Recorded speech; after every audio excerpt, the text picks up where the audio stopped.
gust to the wind, and yet these were very comfortable and great performing cars, even with 1600cc engines, because they were so lightweight, fiberglass body, backbone chassis. Quite a marvel. This car has extensive racing history throughout Europe. Won the Excellence Award here at the Rolex Monterey Motorsports Reunion in 2013. The owner, Dalmo de Vasconcelos from Rio de Janeiro. There's your Ginetta out front. De La Noche's Ginetta G12. Fred De La Noche owns this car, also from Rio. Let's go back to the paddock and Justin one more time. Well, you remember all weekend I've been a little, well, braggadocious, I'd say, about me getting behind the wheel of the 1996 FINA-sponsored McLaren B&W engined F1 GTR. Well, I had to get a super sub to stand in for me because obviously Ralph, Mike, you needed me desperately to help you with the show. Yes. Desperately. But who else to represent me in the car? Bill Oberlin, you're one of the top drivers that's ever been behind the wheel of B&W, and you're going out in this, but it's a little trepidation, isn't it? Because last time you got in the car, it spun on you. I've driven that car a lot, and I've never had a weird issue. They look through it. I trust these mechanics. They are awesome. From Ray Hall. This car, well, being here on Monterey Historics is like being on Fantasy Island for adults. I'm driving a car that is like an amazing car, the McLaren F1 GTR. I'm sure they got it right. We put new tires on it. The good thing is I'm starting in the back, so it's going to be an awesome, fun ride to the front. And of course, it's only worth about 12 or 14 million now. Yeah, it's only worth about 14 times more than when it was born. So the first priority is keep it off the wall, and the second priority is to let the people see this awesome BMW V12 McLaren F1 the way it ran when you ran it. So you're a guy that really, in any era, you would have been a driver that drove anything. You love racing cars. You gravitated towards BMW, obviously to great success. But when you walk through the paddock, from any era, what do you go, I wish I'd had a go in that? Well, like the era of 962s, you know, like what your dad drove, the Rothmans, Porsches, and these super famous, all these 962s. I've never driven one, and that's like my you know, the one I want to drive really bad. Well, we'll be watching you in the race. You know, anyone that follows motorsport knows Bill Oberlin sums up, epitomizes what a real racing driver is. Well, he does and still is. Isn't it fun that we all have a bucket list, even top professional drivers? What would yours be, Mike? I get to race in historic Trans Am, Ralph, and for me that's as good as it gets. That's so good choice. That was where my youth and where you know, my will to do something in racing and be involved in this sport, that's where it really hit. So that's as good as it gets for me.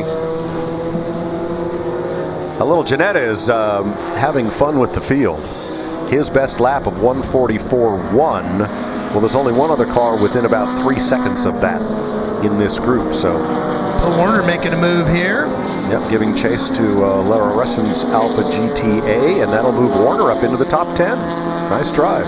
Not that it's ever going to happen. And as much of a buddy as Bruce Canepa is, I'm pretty sure he's not going to hand me the keys to the 917 that we saw earlier. Yep. And there's going to also be quite a few F1 cars coming up later in the day that are going to have my tongue hanging out. There's a Villeneuve Ferrari and a couple of different Mario Andretti Lotuses that would certainly have me scrambling for a helmet. I've been passed by that Ferrari.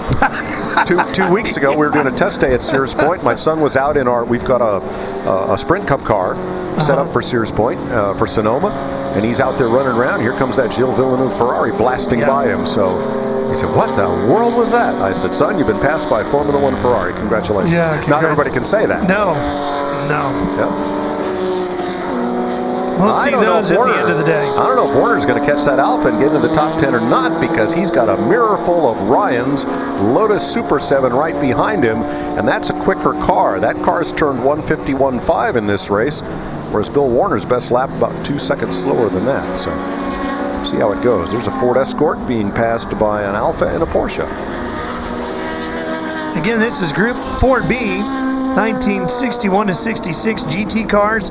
all under 2,500 cc's, and they're putting on a whale of a battle here, the closing stages of this timed race.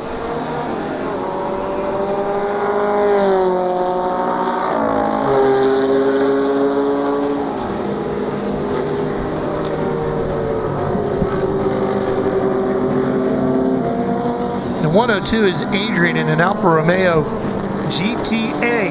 Yep, he and Malachevsky's Escort having a fine battle there back of the pack. The racing every bit as spirited as it is up front. It's an Auto Delta X Works factory car, that Alfa. The number 9 going past is Carricho. No, it's not Carricho. He is on the lead lap. That's one of the 911s. Oh, that's number 90 now. It only started out as number 9. So that would be Hakim in 8th place. Yeah, 90A. Right. You get a lot of duplicate numbers and you have to improvise. Here comes the Cortina. Jim Clark cut his early racing teeth in a Lotus Cortina in sedan racing in England. One reason why that car is so iconic. The Lotus Cortinas had the green stripe down the side and the Lotus badge affixed, and a lot of Lotus tweaks to the engine and suspension, as opposed to the more pedestrian Ford Cortinas that were made in great quantity, but without the racing provenance. And the Elva right behind, again, not only Mark Donohue, but Jay Signori, who went on to run the IROC series for Roger Penske. Signori and Donohue were great competitors in East Coast SCCA racing in Elvas, like that white black striped one. Comes our race leader, Della Noche. That Lotus isn't even going to see him in his mirror. No. Not going to be there. He could go under him, he's going to go around him instead. He and David Donohue running 144s, everybody else 147s and up. So it's William Kirkwood. They called it the street version was the Elva Courier.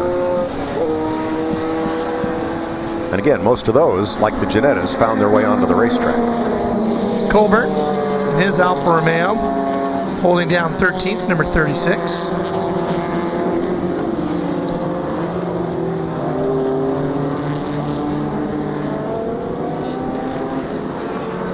He's moving in on a Lotus 47, a car that we know in America as the Lotus Europa. The 47 was the racing version of the Europa, which initially came with a rather tepid Renault 16 power plant. And then they started building them with proper Lotus twin cams, and then the race version, which you just saw.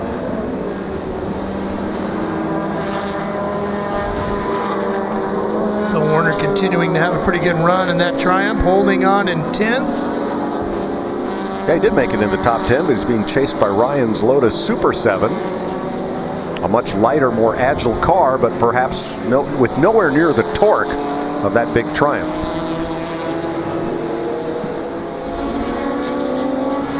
You know, I say big, but that TR6, it would have qualified to have been in the Little Cars show in Pacific Grove on Wednesday afternoon. Yeah. It's not a big car, except in this group. Jeffrey Newman here runs in 3rd in his Ginetta.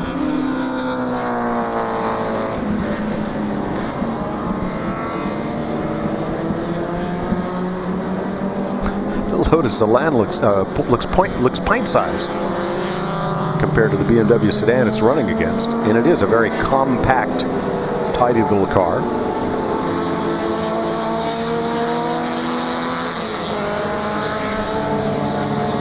Interesting as to what draws a driver to a particular car for ownership when you talk about some of these divisions like this. You think about, sure, the F1 cars, maybe you were a huge fan of Gilles Villeneuve, for example, or Ferrari. But here, it might be something completely different that draws you to the car. Could be the one your best friend had that, you know, you wish you could have driven when you were younger. Could have been a car you had in your younger years. Or just a car that you admired. You know, the fun is in making it go as fast as possible and enjoying the ride. This is a Marcos, another small British cottage industry car company. They made a lot of these GTs. I think a lot of them were Triumph powered. And again, very low slung, very aerodynamic machine. 1800 GT, this 1966 Marcos. It's been raced extensively for the last 5 years, from Seattle to San Diego. Mostly West Coast events. A very low profile compared to that Alpha that's chasing it.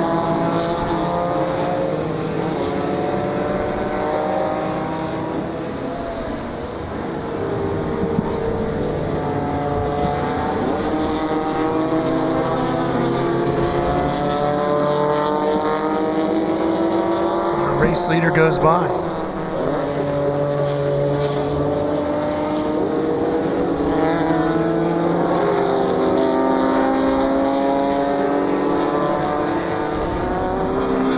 Battle here. These guys are fighting over 7th place. That's Shepard and Hakim. That's a TVR. That would be a TVR Vixen. TVR also contributed its engine, body, and chassis to a car called the Griffith, which had Ford 289 power. Looked very similar to this, which would use 4-cylinder power. Made in England. See how huge those taillights look? They don't look as big when you see them on a Lotus Cortina, which is a much bigger car. It's Rick Carlisle out of Sacramento, California. 1969 TVR Vixen S2.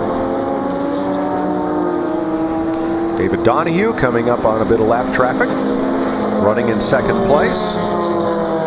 Final lap we're working here. As Donahue makes his way to the inside in the 68.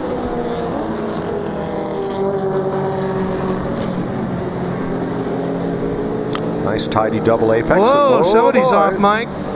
Somebody gathered up a couple of fistfuls of dirt. Probably a bit of opposite lock on exit, ending up on the wrong side of the road. But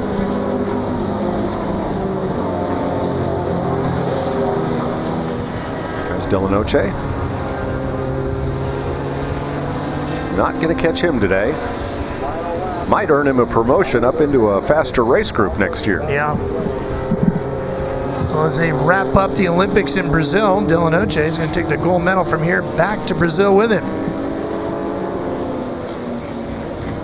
And he's got a big lead on David Donahue. Their fast laps differ by almost a second. But Donahue by quite a big margin, the fastest of the Porsche contingent in this group. Sure looks like a fun car to drive, doesn't it? Very lightweight, great power to weight ratio, very nimble. Perfect for a track like this. Yeah, the Ginettas have a very avid following here in the United States. There are a couple of specialists. Mark Evans down in Fairfield, Connecticut comes to mind. Always seems to have some in stock and sells them to would-be vintage racers. Checker flag awaits. The Ginetta with Delanoche behind the wheel takes the win in Group 4B. Nice drive for David Donahue in the 911, finishing 2nd. Newman's Ginetta 3rd, DeVascono's Lotus, and Turpin's Porsche. You know, speaking of the Porsches, there's a battle coming to the checkers here. That BMW involved in it. A couple of BMWs battling here.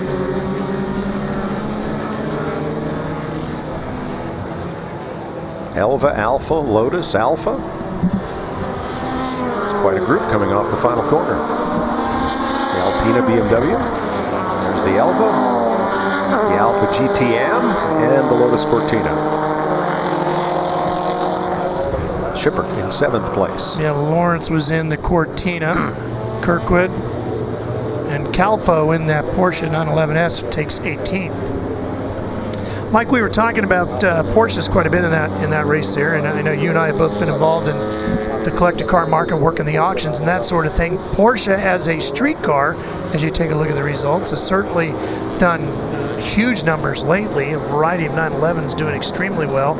Provenance is a big part of the history of the racing cars and how they sell, but how do you see Porsche race cars in general doing in the marketplace these days? Oh, I think well. I think the 993 is the last air-cooled Porsches have suddenly seen a stratospheric jump in auction prices because after 1998 there were no more air-cooled Porsches, and those are really starting to come into their own.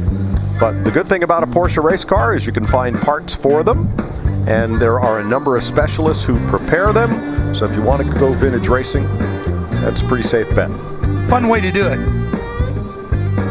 Group 5B coming up next when we get ready with our next race. That will be